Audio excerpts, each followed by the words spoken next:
దుగ్గిరాల మండలం చిలువురుకు చెందిన అవ్వమ్మ అనే వృద్ధురాలుకు చెందిన పొదుపు సొమ్ము పోస్టాఫీసులో గల్లంతైందని ఎంఆర్పీఎస్ ఆరోపిస్తోంది. వివరాలు ఇలా ఉన్నాయి. రూపాయి కూడబెట్టి దాచుకుంటే పిల్లల భవిష్యత్తుకు అక్కరకు వస్తుంది అనే ధైర్యంతో చెమటోడ్చి కష్టపడి సంపాదించుకున్న సొమ్మును పోస్టల్ శాఖలో దాచుకుందామన్న ప్రయత్నం చివరకు చేదు అనుభవాన్ని మిగిల్చింది. కష్టపడిన సొమ్ము ప్రక్కదారి పడుతుందన్న విషయాన్ని గ్రహించలేని ఆ పేద దళిత మహిళ లబోదిబోమంటోంది. బాధితులు తెలిపిన సమాచారం మేరకు వివరాల్లోకి వెళితే మంగళగిరి నియోజకవర్గం దుగ్గిరాల మండల పరిధి చిలువురు గ్రామానికి చెందిన చిలువురు అవ్వమ్మ అనే వృద్ధురాలు భారత ప్రభుత్వ జాతీయ చిన్న మొత్తాల పొదుపు పథకం క్రింద స్థానిక సబ్ పోస్ట్ ఆఫీస్ నందు నెలకు 2,000 రూపాయల చొప్పున 2018 నుంచి 2023 వరకు జమ చేయాలని నిర్ణయించింది. ఇందుకోసం అప్పటి ఉద్యోగిని సంప్రదించగా ప్రతి నెల 2,000 నగదు తనకు ఇస్తే సరిపోతుందని, మీ ఖాతాలో వేస్తానని తెలిపాడు. ఈ మేరకు సదరు ఉద్యోగిపై ఉన్న నమ్మకంతో పాస్ పుస్తకం కూడా అడగకుండా 2,000 చొప్పున 5 సంవత్సరాలు చెల్లించింది. 2023లో ప్రీమియం కాలపరిమితి ముగియడంతో సొమ్మును తీసుకునేందుకు సమయం కుదరక ఇటీవల పోస్టాఫీస్కు వెళ్లి విచారించినట్లు అవ్వమ్మ తెలిపింది. తమ వద్ద పాస్ పుస్తకం లేదని, అది తీసుకుని వస్తే 1,50,000 ఇస్తామని విధుల్లో ఉన్న పోస్టల్ సిబ్బంది తెలిపారని పేర్కొంది. పాస్ పుస్తకం గురించి ప్రస్తుతం ఢిల్లీలో పనిచేస్తున్న సదరు ఉద్యోగి కార్తీక్కు ఫోన్ చేసి అడగ్గా తనకు తెలియదని, అవసరమైతే డూప్లికేట్ పాస్ పుస్తకం కోసం దరఖాస్తు చేయాలని తెలిపాడని పేర్కొంది. ఆ ప్రకారం దుగ్గిరాల పోస్టాఫీస్ నందు డూప్లికేట్ పాస్ పుస్తకం కోసం దరఖాస్తు చేయగా వివరాలను పరిశీలించి తన పేరుతో అసలు ఖాతానే తెరవలేదని తెలిపారని వివరించింది.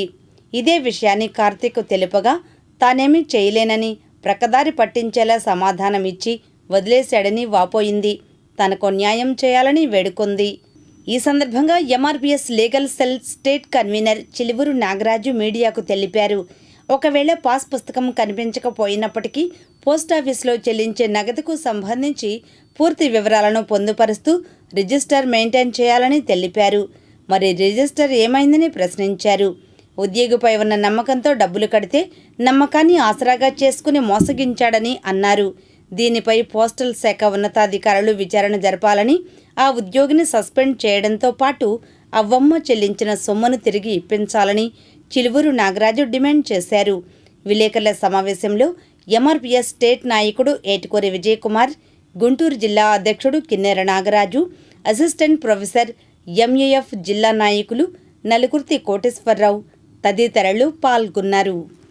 గుంటూరు జిల్లా దుగ్గిరాల మండలం చిలువురు గ్రామంలో సబ్ పోస్ట్ ఆఫీసులో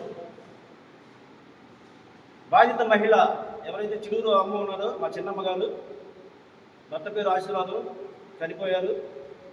పిల్లల భవిష్యత్తుని ఆశించి పిల్లలకి ఏదైనా భవిష్యత్తులో అక్కడికి వస్తుందని చెప్పి పోస్టల్ డిపార్ట్మెంట్కి సంబంధించి భారత ప్రభుత్వం చిన్న మొత్తాల పొదుపు పథకం కింద government of India small savings scheme కింద రికరింగ్ డిపాజిట్ ఇది 3 ఖాతాలు తెలిసి 3 ఖాతాలకు డబ్బులు కడుతున్నారు. ఒక ఖాతాలో 2,000, ఒక ఖాతాలో 15, ఒక ఖాతాలో 1,000 రూపాయలు. ఇప్పుడు వివాదం రేకెత్తిస్తున్న ఖాతాకు సంబంధించి కూడా 2018 నవంబర్లో మా చిన్నమ్మ ఖాతా ఓపెన్ చేసింది. నెలకి 200 చొప్పున 5 సంవత్సరాలు 2018కి పాలసీ మెచ్యూర్ అయిపోతుంది. ఈ పోస్టల్ ఉద్యోగి ఎవరైతే ఉన్నారో అతని పేరు కార్తీక్, ఇప్పుడు ఢిల్లీలో ఉద్యోగం చేస్తూ ఉన్నాడు. అతనిపై నమ్మకంతో ఇంతకుముందే ఫ్రాడ్ ఏం జరగల, బాగా నీచే డబ్బులు కూడా అతనిపై నమ్మకంతో పాస్బుక్ కూడా పోస్ట్ ఆఫీస్లో పెట్టాడు. మనోడు మా నాగరాజు డబ్బులు కుమారుడు అమ్మ పేరు మీద సెంటిమెంట్ డబ్బులు కడుతున్నాడు. పిల్లల భవిష్యత్తులో ఉంటుంది. పాలసీ మెచ్యూర్ అయిపోయిన తర్వాత మనోడు కొంచెం వ్యాపారం చేస్తా ఉండడం వల్ల, పని వచ్చడం వల్ల ఎమ్మటే పోయి డబ్బులు తీసుకోలేకపోయాడు. అది నేరం కాదు కదా. కాలయాపన తెలియడం కానీ పోస్టల్ డిపార్ట్మెంట్ డబ్బులు ఆడకపోవడం నమ్మకంతో పైపెచ్చు ఉద్యోగి పైన ఉన్న భరోసాతో అన్న ఆడకపోతే ఇస్తాడు డబ్బులు అని చెప్పి నమ్మకంతో మన 3 నెలల క్రితం డబ్బుల కోసం పోయాడు. డబ్బుల కోసం పోసి అతను లేడు, ఇక్కడ ఢిల్లీలో ఉన్నాడు. ప్రస్తుతం విధులు నిర్వహిస్తున్న ఉద్యోగి పాస్బుక్ తీసుకురమ్మన్నారు. పాస్బుక్ ఆల్రెడీ మీకే ఇచ్చాం, మీ దగ్గర ఉందని చెప్తే సరే వెతుకుతామన్నారు. వెతికేది లేదు, తెలియదు. పాస్బుక్ దొరకలేదు, డూప్లికేట్ బుక్ కావాలంటే దుగ్గిరాల పోస్ట్ అప్లై చేయండి అన్నారు. 60 రూపాయలు ఫీజు కట్టించుకొని మళ్ళీ ఆధార్ కార్డు తీసుకొని పాన్ కార్డు తీసుకొని కూడా ఫీజు చెల్లించుకున్నారు. అప్లికేషన్ ఈ పోస్ట్ ఆఫీస్ తీసుకున్నారు కానీ అప్లికేషన్ని దుగ్గిరాల పోస్ట్ ఆఫీస్కి సెండ్ చేయాలి. వివాదం ముదురుతున్న కొద్దీ నేనేం చేశానంటే అతనితో మాట్లాడి కూడా జూనియర్ పోస్ట్ ఆఫీస్కి పోయాను. నేను కూడా స్వయంగా మా తమ్ముడే కాబట్టి అక్కడ పోయి చెక్ చేస్తే అసలు చిలువురు అవ్వం అనే పేరు మీద ఖాతానే లేదు. ఖాతా లేకపోతే మేము డూప్లికేట్ బుక్ ఎట్లా ఇస్తామని చెప్పి వాళ్ళని ప్రశ్నించారు. ఇక్కడ జరుగుతున్న వివాదానికి సంబంధించి ఎంఆర్పీఎస్ తరఫున మేమే రేకెత్తిస్తున్నాం అంటే పాస్బుక్ పోయి ఉండొచ్చు, లేకపోతే ఖాతాదారుడే మోసం చేసినట్టు దాకా అన్నిటికి సంబంధించి కూడా రాతపూర్వకంగా పోస్ట్ ఆఫీస్ రిజిస్టర్ మెయింటైన్ చేసింది. నెల 2,000 రూపాయలు డిడక్ట్ అవుతూ ఉంటే పాస్బుక్లో మెన్షన్ చేయాలా, సైన్ చేయాలా. అదేవిధంగా వాళ్ళు స్టాఫ్ ఆఫీస్ సంబంధించి కూడా రిజిస్టర్లో నోట్ చేసుకోవాలా.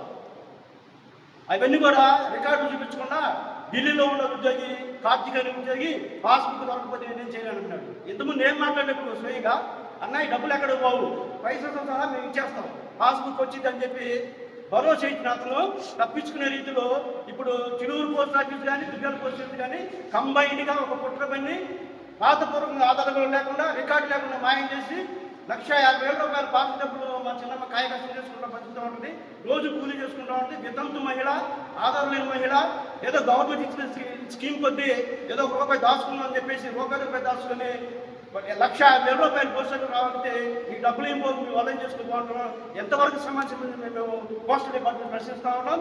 ఎప్పటికైనా అధికారులు, పై అధికారులు ఈ కార్తీక్ అనే ఉద్యోగి స్వయంగా ఆయన కట్టించిన డబ్బులు మా తమ్ముడిపై డబ్బులు కట్టాడు. మొత్తం రికార్డు మొత్తం బట్టబయలు చేయాలి, పోస్ట్ ఆఫీస్ రికార్డు మొత్తం బట్టబయలు చేసి రాతపూర్వకంగా ఏమి జరిగిందో మొత్తం బట్టబయలు చేస్తే ఎవరు స్కామ్ చేశారు, ఎవరు తప్పు చేశారో మొత్తం సమాజానికి తేడాతనం చేసిన సందర్భం కనపడుతోంది. ఈ పోస్ట్ ఆఫీసులో పేదోళ్ళు కట్టిన రికరింగ్ అప్లికేషన్ స్కీమ్ డబ్బు మొత్తం కూడా స్వాహా చేశారు, స్కామ్ జరిగిందని చెప్పి సమాజం గగ్గోలు పెడతా ఉంది.